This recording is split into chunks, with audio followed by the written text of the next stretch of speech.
optimistic and pessimistic arguments about nuclear proliferation were conceptualized decades ago. The best place to find them is in Scott Sagan and Kenneth Waltz's The Spread of Nuclear Weapons, a debate. Contrarian optimists like Waltz argued that proliferation will continue to happen slowly and in limited cases for good reason, since the bomb isn't all that useful for conquest or war. Moreover, possession of the bomb by adversaries has reduced the likelihood of war if proliferation. Pessimists were right. Waltz argued many more states would possess the bomb and it would have been used in warfare. Proliferation pessimists like Sagan counter that we have been fortunate to avoid battlefield use, but good fortune may run out whether by command, decision breakdowns of command and control, or by accident. If more states acquire a bomb, pessimists argue others will follow in their footsteps and more can go wrong with additional bomb seekers.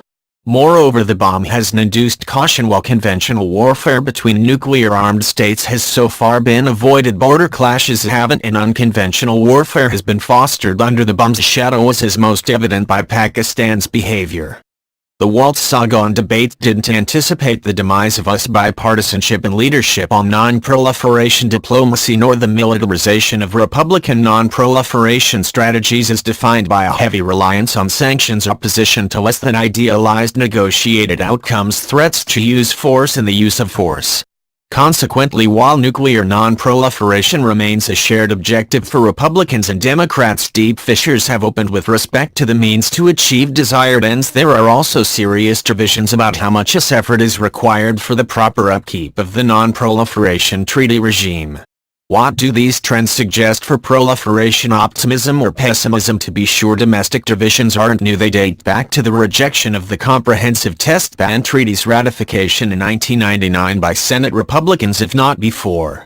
Subsequently, divisions have grown and are nowhere more evident than over the Iran nuclear deal. Supporters were surprised by how much the Obama administration and its co-negotiators managed to achieve, while opponents worry greatly over what the deal failed to accomplish. Support for the Iran deal has been nearly undetectable among Republicans on Capitol Hill, and Donald Trump seems intent to torpedo it.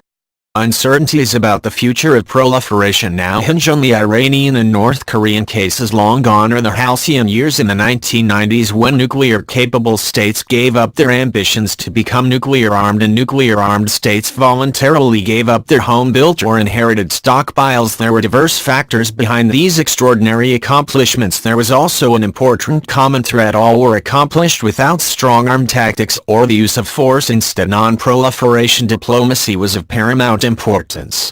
These diplomatic accomplishments coincided with the negotiation of remarkable treaties reducing Russian strategic offensive forces. The indefinite extension in 1995 reflected these combined achievements, as well as the widely anticipated conclusion of the Comprehensive Test Ban Treaty negotiations. The NPT was never in stronger shape when it was extended indefinitely. The tide began to turn with nuclear testing on the subcontinent in 1998, and a Senate rejection of the following year then came, along with the George Bush administration decisions to not wait for deadly threats to gather in foreign lands, to expand NATO to Russia borders, and to withdraw from the Anti-Ballistic Missile Treaty. These decisions and the Kremlin reaction to them placed Washington and Moscow on the collision course that is now painfully evident. The NPT couldn't possibly escape unharmed from these dynamics, since its fate has always been linked with the state of relations between Washington and Moscow, particularly their willingness to reduce nuclear arms. The Bush administration's preventive war against Saddam Hussein's presumed nuclear program was a watershed event. In many ways, it signaled the Republican Party's embrace of a militarized